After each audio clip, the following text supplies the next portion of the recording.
Welcome everybody to the next edition of Agency Uncut. I'm Karl Ormerod. I'm here with my fellow co-hosts, Paula Davies and Jake Hoy. Now, it just doesn't seem very long at all since we had that great one in Alison's Financial Services a couple of weeks ago, which I took a lot from.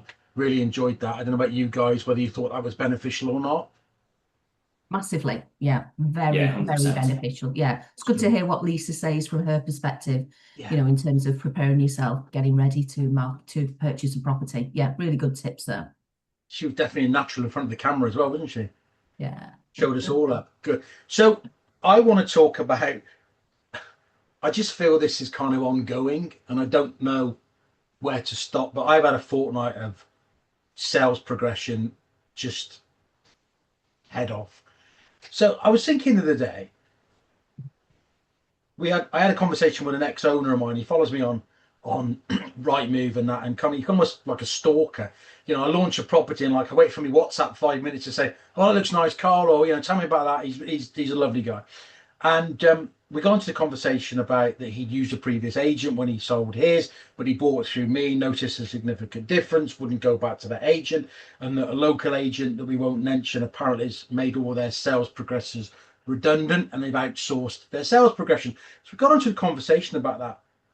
And he said, "I don't think that's a very good idea." And I said, "Well, I actually think it is, because I think the problem is that sales progressors in a state agency, they're not professionals, they're not trained. And I think that the question is, should sales progressors that work in a state agency, like outsourced sales progression companies, which I'm sure we'll discuss, that are majority of them are ex-conveyancers or from a legal background, should they have legal training or conveyancing training?" Don't all speak at once. Okay. In an ideal world, yes. Right. I think a huge problem which crosses the board certainly within high street agency is there's no money to pay. There isn't the ability to pay the salary of a legally trained sale progressor. Yeah, but you say that when the national statistics for properties that fall through is nearly 50%. How many of those fall through due to the incompetence of an estate agent, a good sales progressor not keeping it together, lack of communication amongst solicitors, etc., etc., etc. The list could go on. So if a good, okay, so let's turn it on his head. We, as a brand, have the reputation for having the lowest fall through rate. Self-employed agents have the reputation of having the lowest fall through rate. Okay, you could argue that's experience. You could argue that's skin in the game. You could argue we deal with less property. You could argue we're experienced. There's a lot of different parameters that fit in there. But I also think that at the end of the day, that agent that's dealing with 300, 400, 500 properties, surely there's enough money to pay someone a bit more to save them having that many fall throughs. I think it definitely comes down to what some agents see as important. So what an important part of the business is. And we've had this conversation in the past on other podcasts as well, where a lot of focus from the corporate or high street agents is on the lister to generate business and less on making sure things get through to completion, which is completely the opposite, as we know with ourselves, because for us, it's not a case of putting the property on the market, it's a case of the keys being handed over. So obviously it is very, very different. But I think it's one of the highest paid people within an estate agency branch is the lister.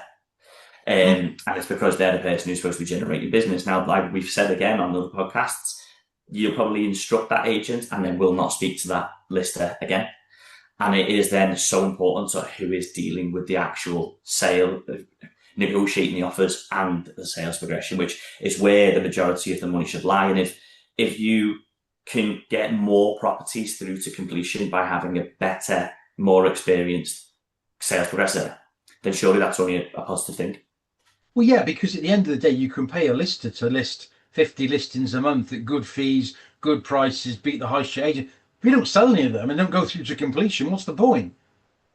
There is no point, is there? So surely No. the most important person in that industry, in that office, has to be the sales progressor. You know, when I worked in high street agency back in the 90s, and we had we never had sales progressors, but it was the manager or the bigger branches, the assistant manager that was responsible for the sales progression because they had that industry experience and they knew what they were doing. It wasn't left to the negotiator. The negotiator would list the property. We didn't have listers in those days. List the properties. Someone in the office would sell it. They tie the sale up and then give it to the assistant manager and the manager. And that worked for us as a brand at the time very, very well. But that's only because we were experienced and we knew what we were doing. We had life history. We'd bought and sold. You know, I think I spoke to you, Paul, the other day. I was talking to a sales progressor, and you know, incredibly young girl. You know, very nice, but you know, she openly admitted that she had no training, never bought or sold a house, and lived at home. Well, without being disrespectful, how can you deal with somebody's most prized asset if you've never even been through the process yourself? Am I being harsh? No, you're not. I think when people instruct, and you know, and this is a real point of why we are here, you know, to get messages out there and to inform people, because I think when people are buying and selling properties, certainly selling properties, a lot of people do it less than a handful of times in their lifetime. You know, it can be 5 years, it can be decades that go by before they'll instruct an estate agent again. So you know, people don't really know what they're looking for. So they will maybe go off for a recommendation for somebody. They maybe see what name that they see out there, but there's so much more. And that's why what we're trying to do here is to inform people that there's so much more that you need to be aware of when you are instructing an estate agent. I mean, I had exactly the same the other day. I'm dealing with a chain, and so there's one underneath and there's a new build above. And the one underneath, I got through to the sale progression manager. We're 2 weeks down the line from this being sale agreed, 2 weeks. And I'm speaking to the manager, and she told me 5 times in the conversation, well, we've got the mortgage in principle. We're 2 weeks after sale agreed. Okay, so what's the date of the mortgage appointment? Has the application been submitted? Are you expecting call for valuation survey? No, but we've got the mortgage in principle. But that's not good enough at this stage. We need to know what. And she was the manager, so I'm assuming in the manager position, there are people underneath her. These are the reasons why it falls down. But I think going back to what you said, Jake, is it's very short-sighted because yes, the whole focus in branch is the lister and getting them on. The part behind, once they're in, it is looked at almost less and less the further along the line you go. And sale progression kind of hits the back of the line because it's further down the process. I just don't think there's priority given to it. And that's a massive reason why so many are falling through. But I think it's the percentage of fall throughs are only becoming apparent because there are such comparables now, because you do have self-employed agents who are smashing the figures. You know, the figures have gone from 50% to 11 because there's an alternative that exists now. That shows, doesn't it? I mean, now we've had a bit of time, obviously, for not to be just a flash in the pan. You know, it's actually been a good chunk of years now where self-employed agency is a thing, and we're starting to see it more public now. But that conversion rate, whereas less than half of properties, or probably just around half properties, go through to completion, that go on the market, and with EXP, for example, it's 12%. It is completely different. So basically, we flip that on its head. You've got a 88% chance of completing with a self-employed agent and half a chance with another agent. So I think when we go back to sales progression, you say about expense and things like that. This may be me personally, but if someone spoke to me and said, it may cost a little bit more, but it's going to have this person who's progressing the sale to actually get it through, rather than it just going on the market and then we'll see what happens. Would you be happy to pay a little bit more? 100% I would. You know, I know that one person's dealing with it from start to finish, and it means everything to them to get it through, or can pay a bit less and see what happens. You know, 50, flip a coin and see which one it lands on. Yeah, I don't know what the answer is. I think it's just frustrating. I mean, I think the other problem is that, you know, everybody moans about conveyancing solicitors and that they don't ring you back.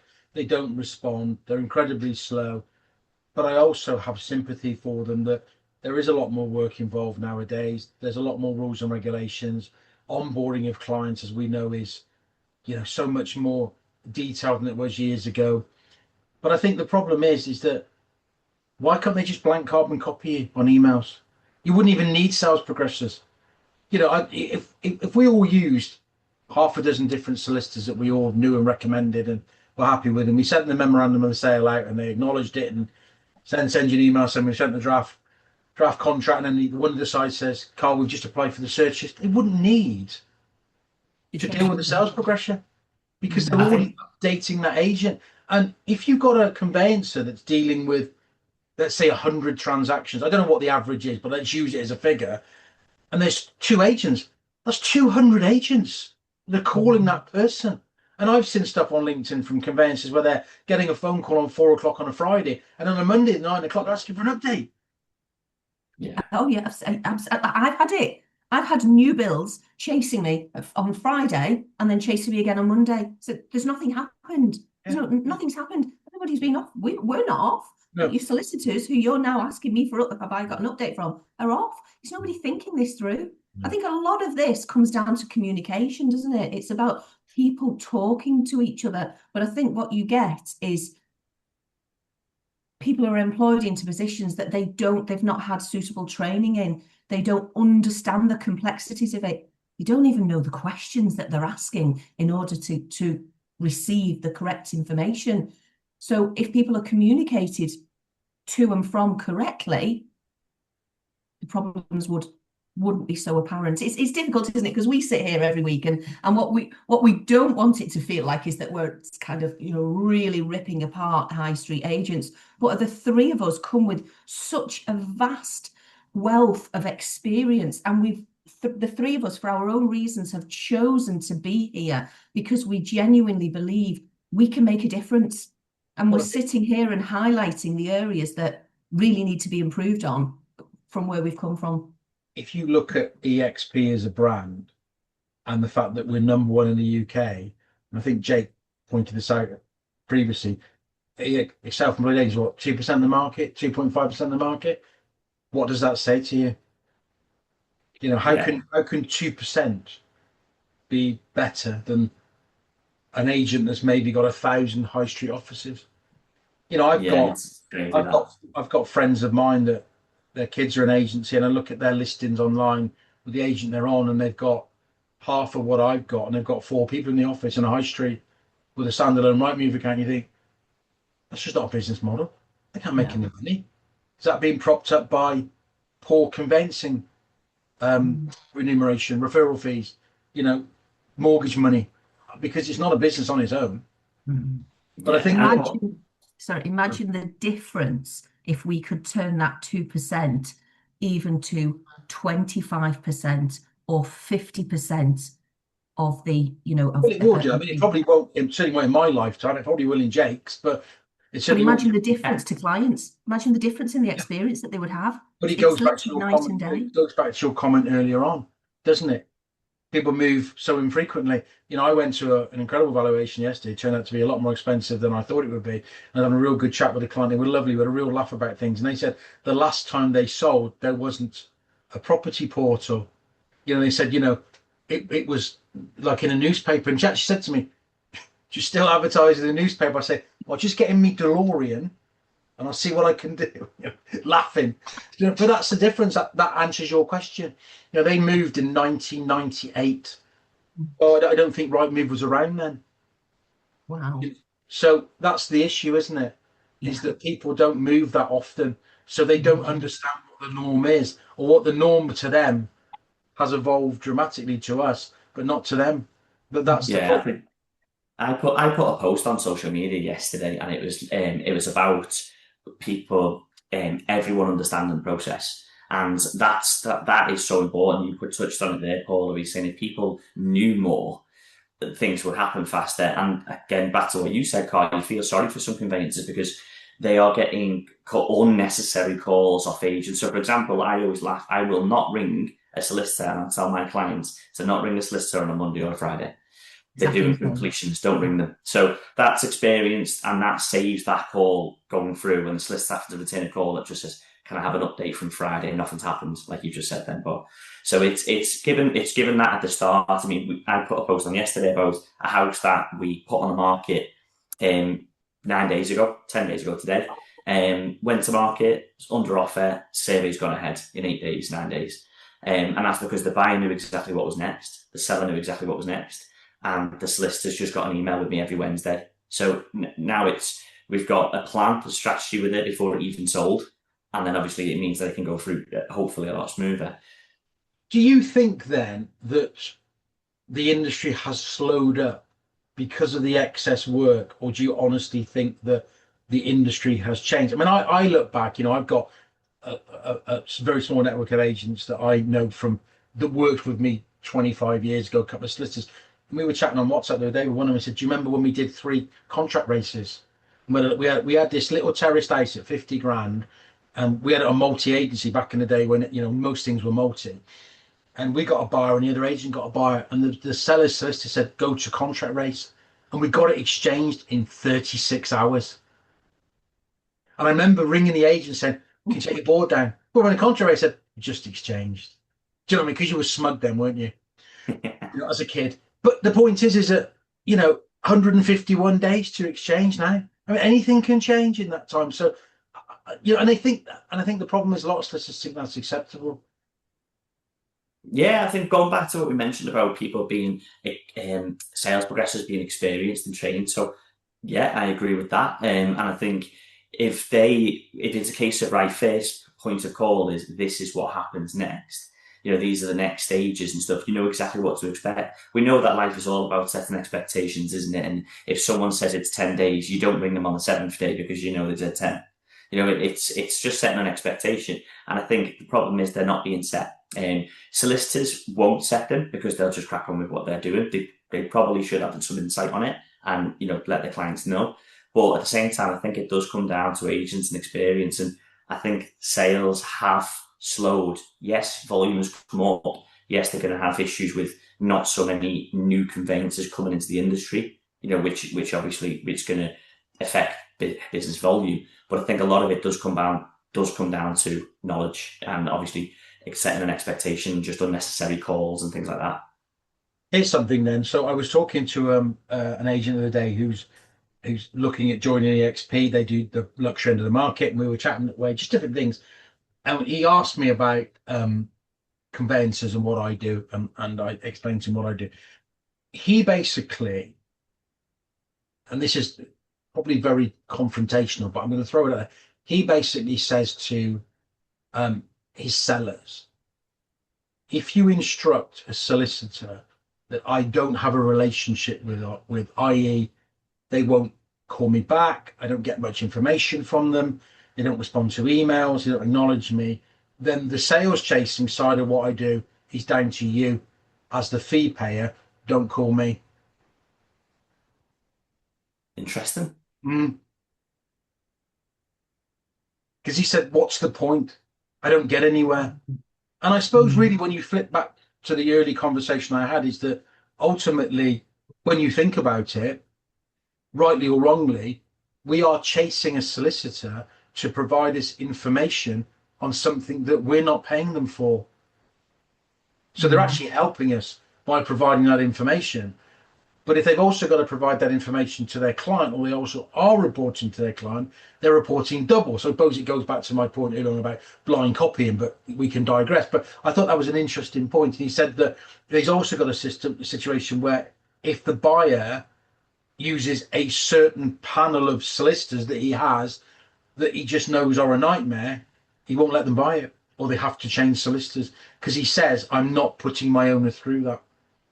Yeah, I've seen that in the past, and to be honest, I have done it in the past. I've said where someone's went to use a specific solicitor, and I've said, in my previous experience, there's been about 7 or 8 cases that have been haven't went well at all, out of all of them. So literally every single one hasn't went well. So it is up to you if you'd like to use them. I'm not going to tell you, you can't buy it. but I would strongly recommend that you don't. And they, to be fair, took that and said, yeah, fair enough, we'll change them. And to be honest, a lot of them are ones that are being recommended, and they're like conveyancing farms, like we've said, warehouses, just punching through.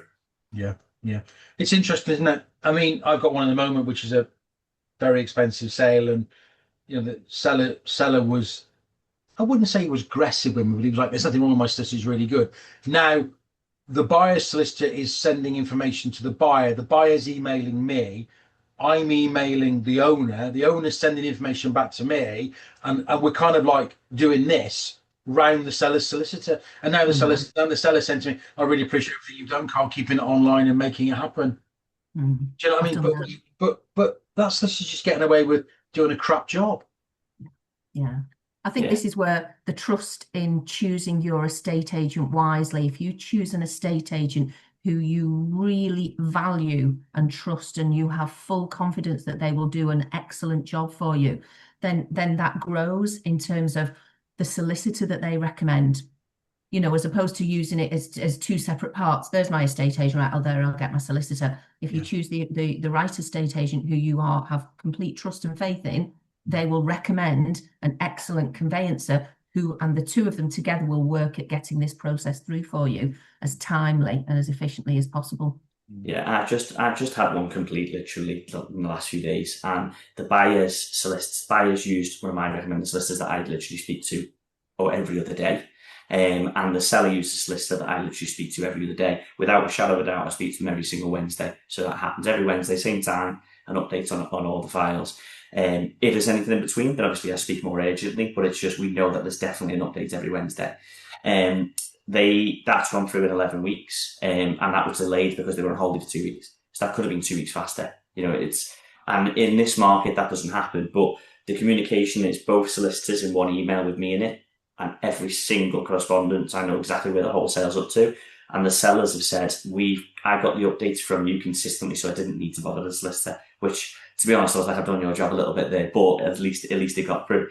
But to the point where that sellers chose me, and we've got this through, and the solicitors worked out exactly how I said it would, and they can't rave enough. So they've literally said, like, is there anything we can do to promote you more or recommend you more? Because honestly, we will do, which is amazing to hear. Especially when it gets to solicitor stage, that's where we start to tense up, because that's where it can not go to plan, which fortunately it did. Yeah, it's a difficult one, isn't it? I don't think there's any set answer to it all, really. I think it's just part of the frustrating system that we work in, that's broken in many different parts. But I still maintain that you just wish that person that was dealing with it had some experience, because if that person hasn't got experience and then you've got a poor solicitor, my God, it's painful, isn't it? It really, really is. That's where you are probably in the 50% who will fall down. Yeah. I think that's what the probably most important thing from this conversation really is, isn't it? Is when you're choosing your agent, putting your property to market is just the start. Yeah. So don't just choose based on obviously the lister or what they said they're going to put on the market at, because that is the very start of the journey. Obviously it's a big decision, making the decision to go to market anyway. So don't just jump, really make sure you make the decision properly. And then you mentioned this actually, Karl, about people interviewing who's going to be negotiating and answering the phone, or who's going to be. I was just going to finish with that and say, I said to you on the phone the other day, Jake, that when we were talking about what we can discuss today, I said one thing I thought you should say to sellers is interview the sales progress. Don't just go by the lister saying, I'll do it for X, Y, Z, and we'll put it at this price, and we'll put it on Rightmove, and we'll play the phone rings. Why don't you interview the people that are viewing the house? Why don't you interview the people doing the viewings? Why don't you interview the person progressing the sale? Because if that lister is really good, and I'm sure there is exceptional listers out there, and there's also exceptionally good negotiators out there that can put deals together. But if the sales progressor is useless, it kind of defeats the object of what they're doing. So I suppose the question to the owner is, you should be interviewing the sales progressor, because at that point they become the most important person in your life. Yeah, it's who's dealing with the sale of your property is the most important thing, isn't it? Well, I think that we're going to sit here and say, well, that's why we do it all, don't we? It just makes sense. But we've made a choice to be here. We have our experience in the areas that we have. Even in a high street model, we haven't got much left. You know, I worked in Dubai. Dubai is full of first floor building call center agency type. They sit in there. There's 100 brokers in that room, and they all cover different parts of Dubai. There'll be 20 do the marina, 30 do ranches, 10 do Jumeirah Golf, 30 do downtown, blah, blah. And that is a micromanaged down towards certain towers, certain clusters of houses. So they all know what they're doing. They go out and they canvass, they get the properties on, they do the viewings, they sell them, they do some progression, and they get them to completion. That's high street agent can do that because that's still the same. You can still have a high street agent that's got a massive shop frontage on the main road with 20 members of staff, with a manager, assistant manager, and 18 negotiators that do all that. So even though it's high street, they can still do our model, you know, because let's be honest, EXP do have a few high street offices, but they're hubs, which is what I'm talking about. It's still the model, but it's somewhere for the agents to go and work and bounce off ideas and talk to other fellow agents. So they can still adopt that model, but they don't. And they're all self-employed, aren't they? So the biggest thing, again, is accountability. They're all accountable. You know, you're not got people going in to pick up a pay slip. No one's, you know, listers are the most unaccountable person in an agency. And Chris Watkin points it out all the time. Massively. You know, when the lister puts the property on, puts it on an unrealistic price because he's at his KPIs. A month down the line, the owner's had new viewings. You know, if they've got a routine where they say you've got to update your client twice monthly or whatever, and then they reach out to him and say, "I'm sorry, Mr. Smith, we've had no viewings." Why is that the negotiator's job to do that? They're not the one that's given them the price. They're not the one that's put it on the market. They're the one left to clean up the mess. That's just wrong on so many levels. But where's the lister? Out on the other 5 Do another one for that day. Do another one. You know, I say to owners, the only person that is seeing your house now becomes the only person not selling your house. How is that a business model? Yeah, I think from a business model point of view, rather than concentrating on the lister, rather than filling a bucket, you should be concentrating on plugging the holes, you know, making sure what's in there actually goes through. Yeah. A very fair point. Definitely. Good. Right. Well, I think we've covered that. I'm sure we'll probably bring it up again in the future when we've had more frustration. I think Jake, you're off to watch this. What are you off to watch? Yes, it's so with Eclipse, isn't it? You got your glasses? No, I'm going to do a cereal box or something like that for the little one. I thought you might use those two candles you've got for the little one, it's me. To be honest with you, I thought Jake, when you said where's Jake off to, I thought he was going filling the photo frames, you know, for the next podcast. Thank you very much, everybody. Look forward to seeing you in a fortnight. Bye. See you soon. Bye.